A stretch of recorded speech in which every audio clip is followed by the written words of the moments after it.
Com muita satisfação e honrados, estamos hoje aqui nessa bela e emocionante demonstração de apreço, amizade e reconhecimento do Tribunal de Justiça do Estado do Rio de Janeiro e da Escola de Magistratura para prestar uma homenagem ao professor Hélio Alonso.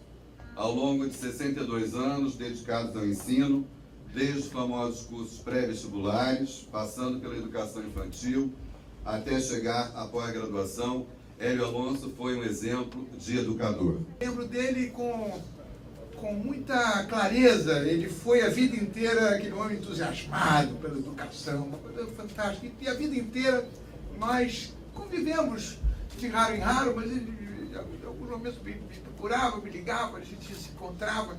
Ele era um entusiasmado por tudo isso. E pelo ensino, pelo estudo. Eu fui aluno do curso pré-vestibular.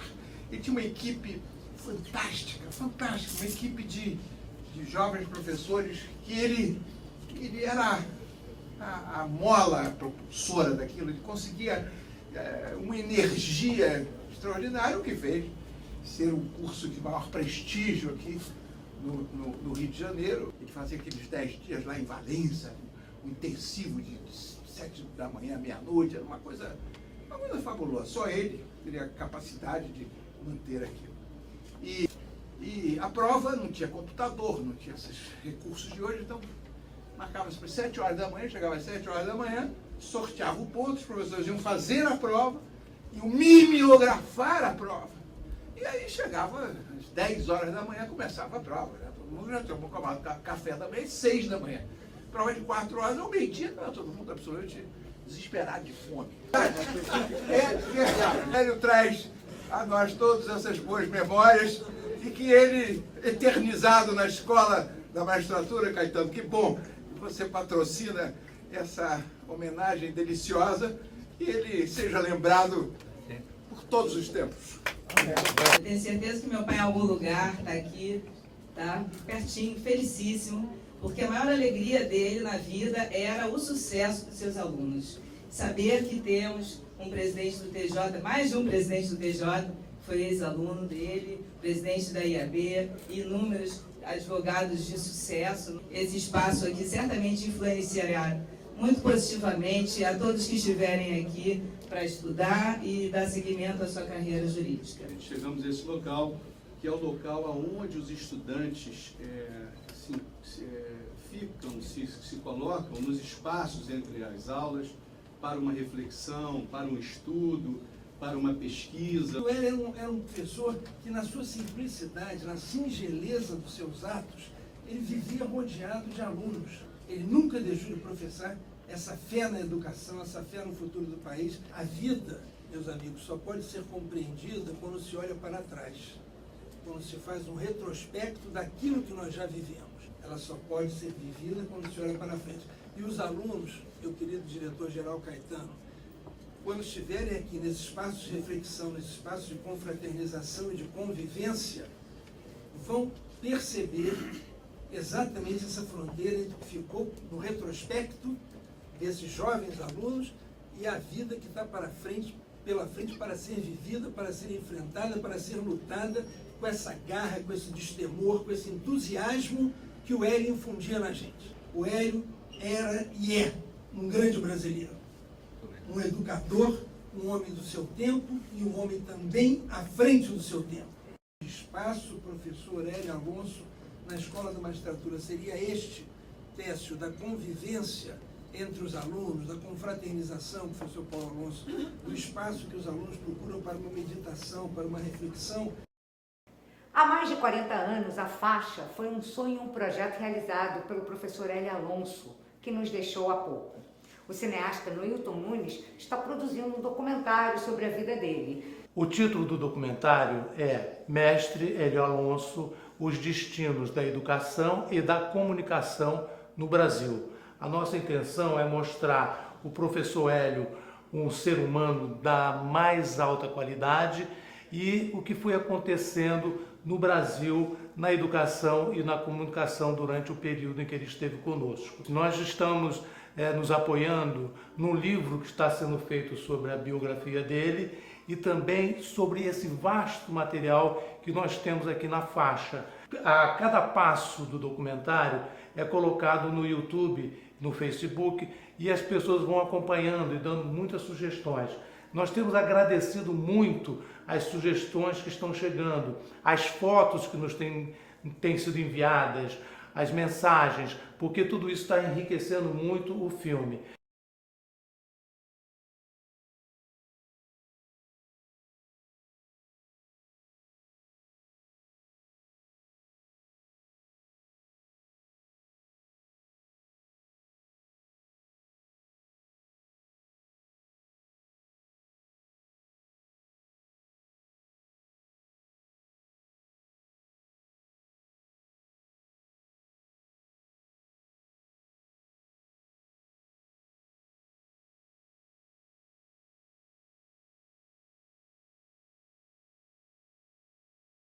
Hélio comprou umas carteiras velhas, né?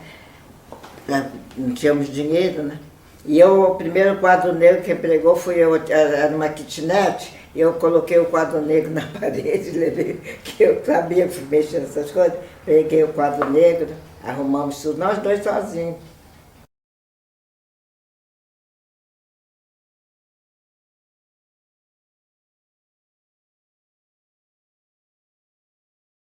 Ser professor é uma vocação, assim como ser cantor, ator.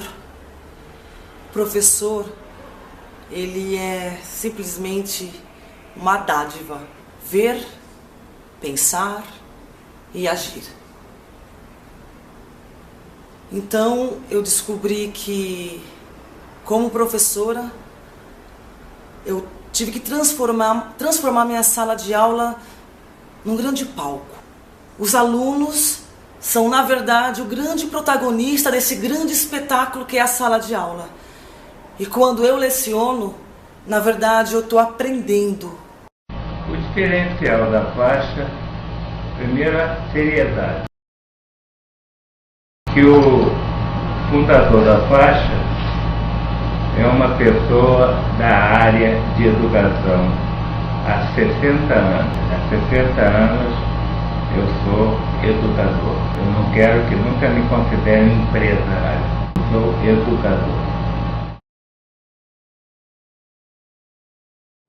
No fim dos anos 50, mais da metade da população brasileira acima dos 15 anos de idade era analfabeta. A sala de aula era o ponto de partida para as mudanças desejadas. Foi montado pelo governo um time de educadores com nomes como os de Anísio Teixeira e Paulo Freire. A missão era valorizar a cultura popular e a construção de novos elementos culturais.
Nós de escolas particulares era organizar um grupo de amigos, mas um grupo de amigos que cada um vai trazendo o seu problema. E o seu subsídio.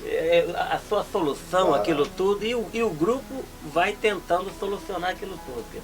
Tem que ser, primeiro, laço de amizade, tem que haver uma afinidade entre a gente. Uma ajuda, uma coisa que... O negócio é ajudar.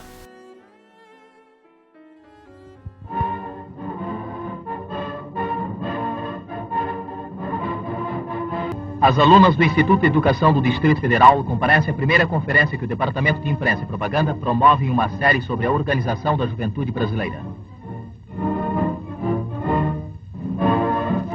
Cerca de 300 alunas do tradicional estabelecimento de ensino marcham da Praça Tiradentes até a sede do Departamento de Imprensa e Propaganda, entre aplausos e manifestações de simpatia pública.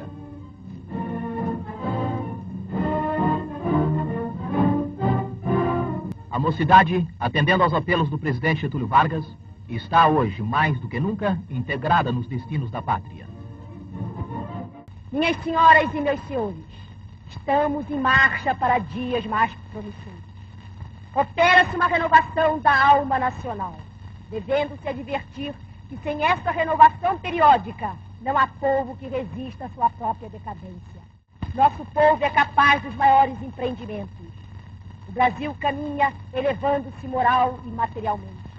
Um ritmo de confiança no futuro de nossa pátria nos envolve e nos estimula.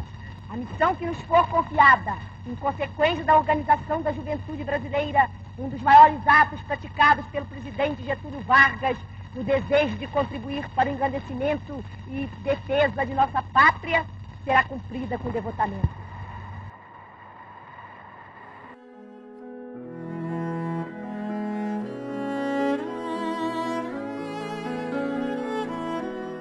Eu nasci na Penha, em 1927, quando a Penha era um bairro ainda muito calmo, né?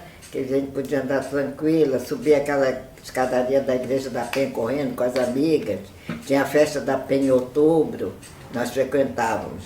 Eu conheci o Hélio porque ele batizou o filho de uma priminha minha. Foi aí que eu conheci o Hélio.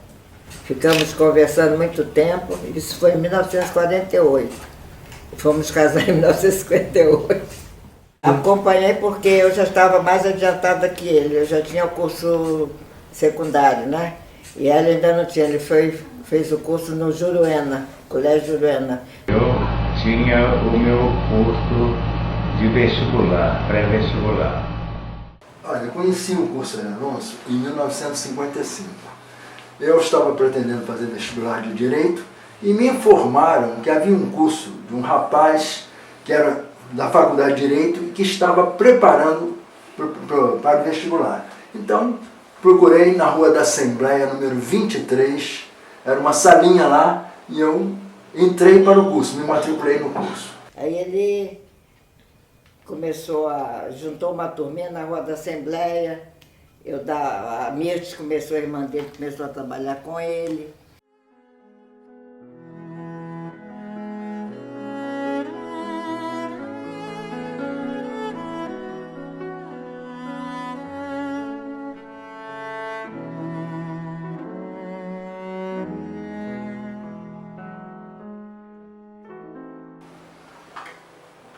Eu comecei a trabalhar com ele em 1974, né? A administração dele era na Rua México, ele ficava no 2º andar, tinha o 7º andar, o 10º andar, mas eu sempre fui o administrador do Hélio, né? O Hélio era o cara que viajava muito, entregava a chave para mim, pedia para eu tocar a empresa dele, eu tocava a empresa dele. Ele entregava a chave e dizia o seguinte: olha, você toca aí. Inclusive, quando eu estiver aqui, se eu fizer alguma coisa, ou fechar algum negócio com alguém estiver errado, e você concordar, a culpa não é minha não, a culpa é tua. Você concordou, se você disser não, eu não faço, né? E era assim mesmo que a coisa funcionava, né? Eu estava vendo aqui na introdução, em que ele mesmo diz que ele não era um empresário, né? Ele era um professor, e um querido professor dos seus alunos e dos seus alunos que depois se transformaram em professores, né?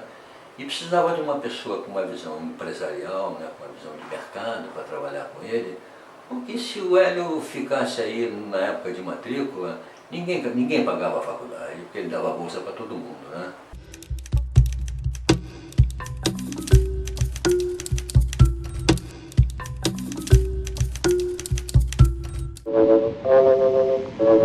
LR1, LRX y LRX1, Radio El Mundo de Buenos Aires.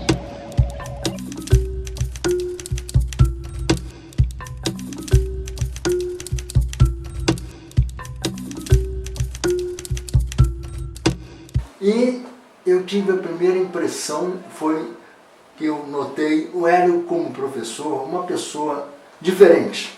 Primeiro que o contato com ele, Ele não tinha, assim, aquela pose de professor como era naquele tempo a tradição. Ele tratava os alunos como pessoas iguais e dava a cada um atenção como se fosse uma pessoa só. Ele tratava cada um como um indivíduo. No período em que os militares estavam no poder, a educação passou por duas reformas. Em 68 nas universidades e em 71 no ensino básico, onde foram criadas disciplinas como o SPB, Organização Social Política Brasileira, e Educação Moral e Cívica. E ele dizia, vocês vão ter um curso que será um curso que é o colégio que vocês não tiveram e a faculdade que vocês não terão. Isso era no tempo ainda do curso de vestibular. Só que depois ele criou um colégio com aquele mesmo espírito e depois a faculdade. Ele então integrou em todos os ciclos do ensino a parte que ele sonhava com o que ele sonhava. Nos anos 70, o eletrodoméstico mais consumido foi a televisão. Colorado colorido. Bons olhos o vejam. A TV vai ajudar a transformar os padrões de comportamento e da cultura de massa no Brasil.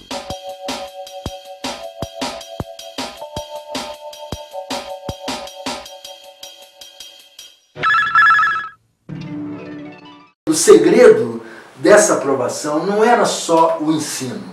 É que o Hélio criou no curso Hélio Alonso um clima, um ambiente familiar. Ele tinha um carinho pelos alunos que não era de um professor, era de um pai. Foi crescendo, sempre aparecendo mais alunos, né? Os alunos mesmo indicando outros amigos, saíam de outros cursos, iam para o curso dele. E foi crescendo, foi aquilo... Parecia uma onda, né? Hélio Alonso, vai estudar no Hélio Alonso. E acima de tudo, um professor. O Hélio era um professor. Muito mais do que um empresário. Professor, um educador e muito mais do que empresário. Ele era tão interessado que ele, na época das provas, ele botava um quadro no Campo de Santana e dava aula para os alunos no Campo de Santana, que era ao lado da Faculdade Nacional de Direito. Ele dava aulas de madrugada, ele dava aula de 10 horas da manhã, 10 da noite às 6 horas da manhã, virando, né, as famosas viradas que tinha no curso Hélio Alonso, né? Eu mesmo chegando lá, fui a uma na ACM, que começou às 7 horas da noite e terminou às 4 horas da manhã. Todo mundo, os professores todos dando aula, etc e tal, né? E tinha uma hora que ele começava a olhar para o relógio. E digo, ih, rapaz, tá na hora. Aí ele dizia assim, vamos fazer o seguinte, depois a gente conversa, porque agora eu tenho que ir para a CM fazer a minha ginástica. Aquela ginástica para ele era religião, né? O Hélio era de muito pouco falar, né? Ele era mais de ouvir, entendeu? Por isso a sabedoria dele, né? Porque ele era cultor daquela frase de que se falar fosse melhor do que ouvir, teria duas bocas e um ouvido, né?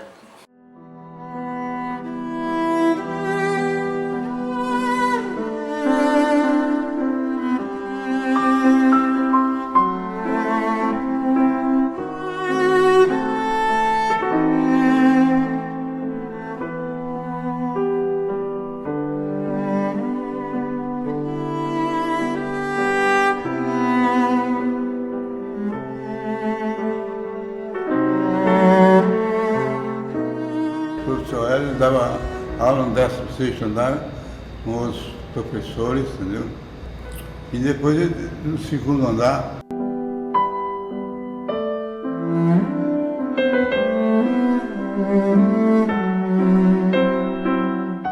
O latim foi quem levou o Hélio até a fama mesmo, foi o latim.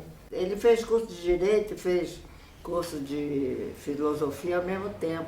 Aí nesse sindicato que nós pegamos uma turminha para dar aula. Ele dava aula de latim, português, eu dava aula de francês, teve o Bernet que dava aula de história.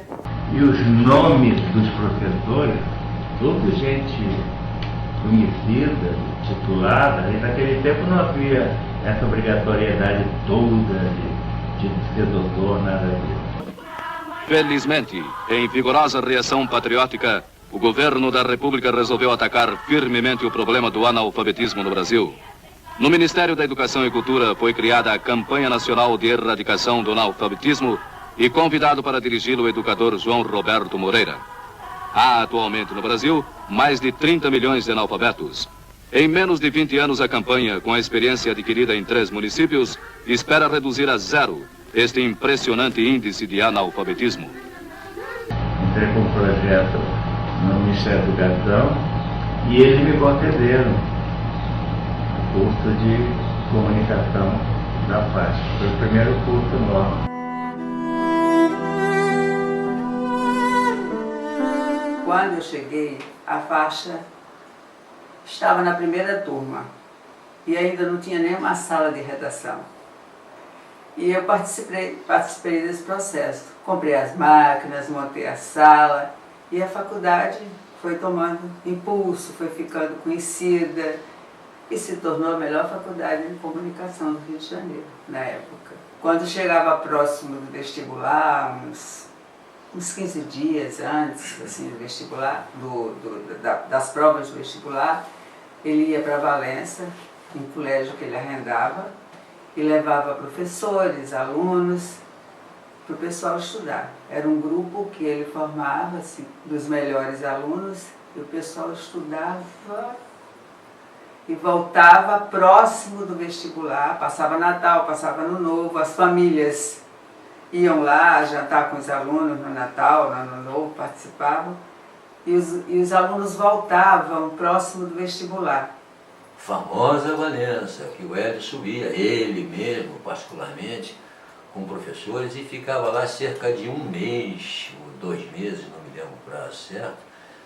Acordava os caras às 7 horas da manhã e eles davam aula, ele dava aula até 10 horas da noite, só que tinha uma pelada de tarde, né? Porque o Hélio era metido a ser jogador de futebol, né?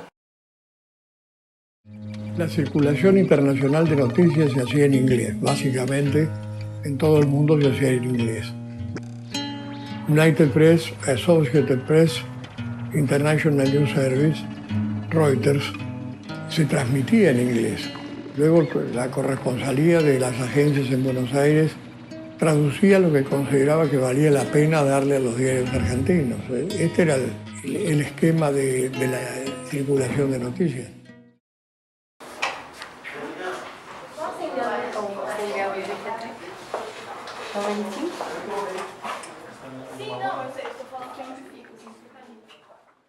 A faixa, ela criou uma revolução na área de comunicação, de ensino de comunicação privado no Brasil. A faixa foi a primeira faculdade de comunicação particular do Brasil que teve um estúdio de televisão importado dos Estados Unidos, comprado à Sony por $100 mil. E com esse estúdio a gente fazia mais adiante com uma coisa chamada AXA, que era a nossa área de comunicação, fazíamos clipes, né? A Xuxa, inclusive, gravou um clipe dela com a gente, e outros artistas. Ele se destacou muito porque ele se especializou para formar pessoas para entrarem no curso de Direito. Então a aprovação no curso de Direito era de 90% a 100%. Ele publicava o nome das pessoas no jornal, ele tinha um grande orgulho de publicar aqueles jornais com o nome das pessoas, né? Os primeiros lugares, então era um índice de aprovação muito alto por causa do latim, o português, que eram as disciplinas mais importantes. Eu me lembro que na época tinha o famoso cineclube da faixa, que funcionava depois das aulas, né? Com os filmes de Godard, os filmes de arte, que faziam o maior sucesso. Que inclusive Chácara, um ex-aluno da faixa, era quem comandava nesse período o cineclube. Tinha também o teatro, tinha o jornal, que na época era o Jornal com Tudo, tinha shows com pessoas famosas da arte, inclusive Hermeto Pascoal deu um show aqui, que num determinado momento, no auge da sua loucura, jogou o piano para cima. Um pedaço.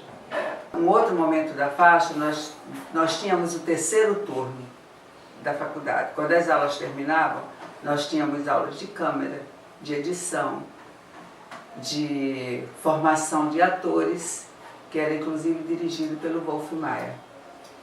Esse pessoal todo vindo da TV Globo. Que a faixa foi pioneira nesse sentido. E o êxito do curso começou nesse primeiro ano, em que o Hélio inscreveu 100 alunos para a UFRJ, a Faculdade Nacional de Direito, e conseguiu 92 de aprovação, 92 alunos aprovados. Foi o princípio do sucesso da organização. A partir daí, ele manteve durante muitos anos essa média de 90%, 80%, 90% de aprovação nos vestibulares. A censura atuava em todas as áreas da sociedade. Cenas de filmes, versos de músicas, notícias de jornais, peças de teatro e livros eram mutilados, cortados, vetados, às vezes de forma incompreensível. Ele levou o pessoal para um colégio em Valença, acho que era o Colégio São José, se não me engano, em Valença. Olha, é incrível a relação dele com os alunos dele. Um professor mesmo realmente muito forte a relação. Isso foi a coisa mais marcante que na nossa vida que a gente viu, foi as amizades que ele fazia, a relação que ele teve com os alunos, de professor-aluno muito amigo, muita amizade. A comienzos de 1959, llamado por la Revolución Triunfante, crea la primera agencia latinoamericana de noticias que consigue inquietar a los monopolios informativos. Ocasión de que se fundara Prensa Latina, el poeta chileno Pablo Neruda dijo lo siguiente: monopolizar cobre es malo, monopolizar petróleo, café, barcos, trigo, peor, monopolizar noticias es crimen. Ya hemos sufrido bastante. Nos han informado la fuerza de la manera de vivir norteamericana. Queremos noticias del mundo entero, sobre todo de nuestros hermanos países de América. Ustedes son la primera ventana que dejará entrar aire. Respiremos. A primeira viagem que nós fizemos, ainda antes de casar, foi com um grupo muito grande da Argentina. Foi a primeira vez que eu saí do Brasil. Foi a Argentina. Adorei a Argentina. Ele chamava para dar aula no curso. Com isso, ele foi criando uma geração de professores, todos ex-alunos do curso. Quando eu estava terminando o primeiro ano de faculdade, realmente o Hélio me chamou para dar aula no curso. O Hélio sempre manteve aquele mesmo jeito simples e muito amigo, e sempre criando assim, demonstrando um amor muito grande pelo ensino. Nós conhecemos, acho que quase todos os continentes um pouco. América do Sul, conhecemos a Europa, fomos à Ásia. Hélio foi à China com Danilo uma vez ou duas, eu fui mais 2 vezes à China. Eu acho que esse filme ele deve mostrar bem o processo de um educador. O que é um professor? Eu acho que cada vez mais a gente tem que valorizar o professor. Histórias como essa do professor Hélio, eu acho que elas são emblemáticas para que as pessoas entendam. Ali, né? Não, tá gravando. Não, então, podíamos fazer o seguinte, eu falava alguma coisa e você falava isso que você falou, sua voz aparecendo também. Nós temos aqui, tô com os primeiros esboços do livro que nós estamos produzindo. Aqui ele já mais senhor, aquele jovem já com a beca de formatura, e a gente está fazendo um trabalho de pesquisa sobre a vida do professor Hélio, toda a contribuição que ele deu à educação. A primeira ideia era lançar 8 de setembro, que é o aniversário dele. Muita gente ajudando, colaborando, inclusive alunos e professores, que ele tinha a educação muito forte para ele, como uma condição de vida mesmo. Ele foi uma pessoa que teve uma doença e quis estudar, brigou com a doença para voltar para a escola. Ele teve um problema de saúde, assim, por volta de 17, 18 anos, que foi um pouco desenganado. Ele teve um problema grande e ficou... o médico disse para ele, não vai se esforçar, não pode voltar para a escola do jeito que você faz, porque ele tinha uma vida dupla de trabalho e de estudo. Papai estava no fatídico Maracanaço em 1950 e foi uma frustração tão grande para ele.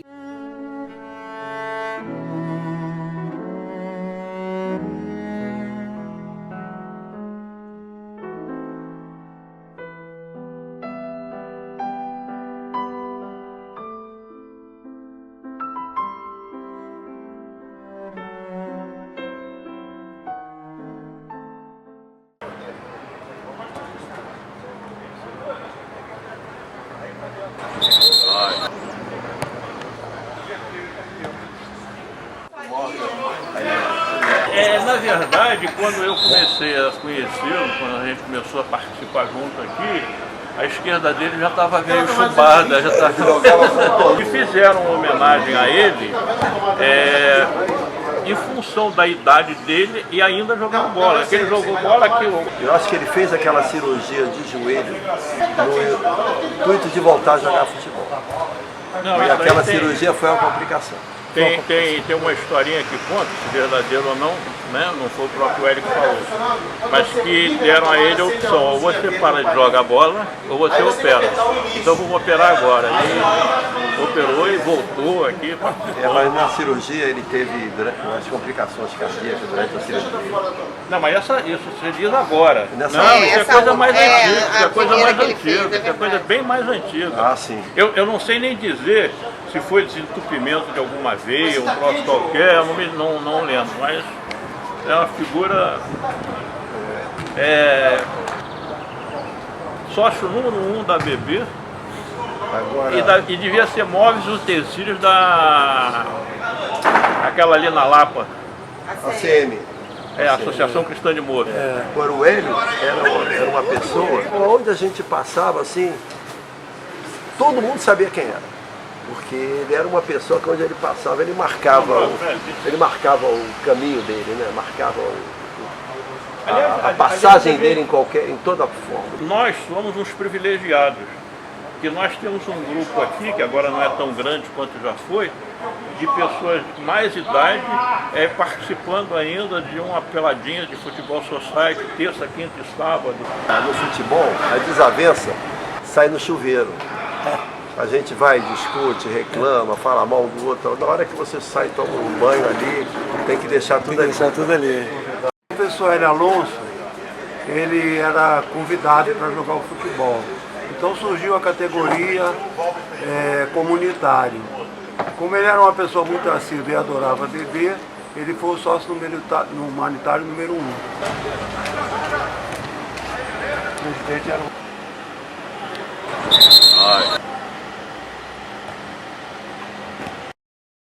Foi de 93 até uns 2005, por aí. E ele chutava bem?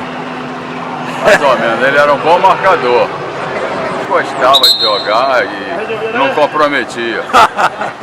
E o Hélio jogou conosco aqui até os 84 anos. 84 anos ele estava aqui? Estava aqui. Resolveu fazer a operação do joelho. Eu acho que isso aí foi a derrota dele. Porque aí teve um problema de coração, né? Coração, 2-0!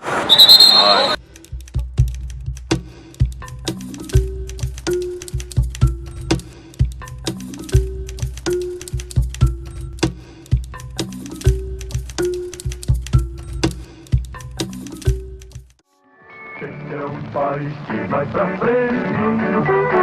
Oh, oh, oh, oh, oh. A economia crescia 10% ao ano. O Brasil torna-se o país do futuro, do milagre econômico. O milagre acontece a partir de um alto preço. A dívida externa triplica na década. O Brasil que os brasileiros estão fazendo. A classe média vai ao paraíso. Aparecem os primeiros supermercados gigantes. Todos compraram carros. férias em Bariloche, tudo embalado pelo milagre econômico. O CIEP é minha grande alegria e é também o meu orgulho. O CIEP atende a 600 crianças o dia inteiro durante o dia e atende mais 400 jovens à noite.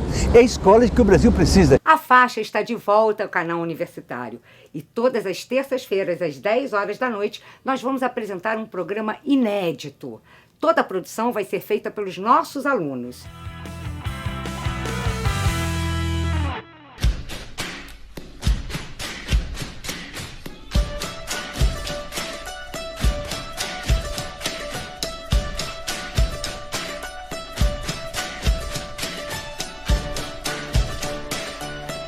Pessoal, aqui montando o set para a gravação dos programas da Faixa, que está voltando ao TV. É um projeto que vai ter o aluno como principal personagem, o protagonista do nosso programa. Hoje nós vamos começar com um projeto experimental que foi dirigido pelo professor Márcio Riscado. A nossa aluna, que já é formada, Kelly Hanson, viajou pelos rios do Amazonas.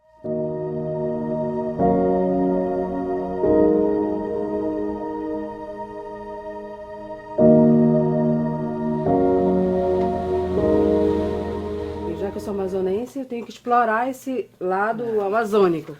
Então, pensei no Amazônia, o povo das águas, que é a realidade das pessoas da região. Na verdade, eu costumo dizer que é um universo paralelo, porque a realidade das pessoas é outra. Embora eles tenham televisão, mas a vida deles gira em torno de coisas mais simples, que pra gente parece banais, mas para eles é necessária, como a água, por exemplo. Na década de 70 acontece a explosão da comunicação de massa. A cultura começa a ser pensada como a cultura de mercado.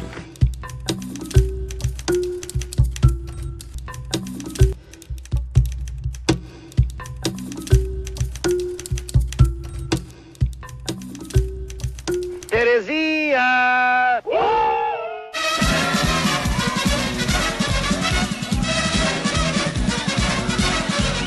Abelardo Barbosa está com tudo e não está prosa. Menino levado da breca.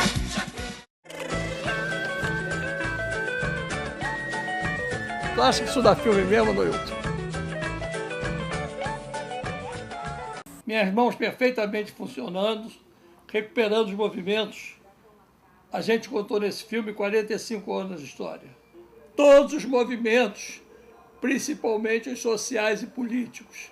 O Brasil está de novo nas ruas, protestando e propondo, sobretudo, uma nova democracia.